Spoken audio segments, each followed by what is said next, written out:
nakoniec aj podľa odborníkov, ktorí spravujú mestské lesy, pretože mestské lesy sú de facto úplne a kompletne umelé.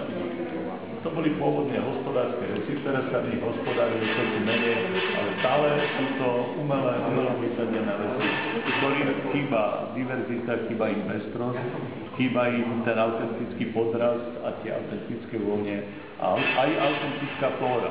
Čiže Bratislava má šancu urobiť krok k tomu, že bude hlavným mestom biodiverzity v Európe. My k tomu máme aj celý rad ďalších šancí, ale teraz riešime bez zásahu zónu v Karpatoch. Ďalšie príležitosti poskytuje Dunaj, poskytuje lesostep, ktorú máme. Bratislava leží v očarujúcom kúte sveta, ktoré tieto prírodné prvky často sťažujú dopravné riešenia. Dunaj žiada mosty, Karpaty by potrebovali tunel, ale zároveň to má aj tú druhú krásnu stránku, že to môžeme zažívať a môžeme to ponúkať ako bohatstvo Bratislavy.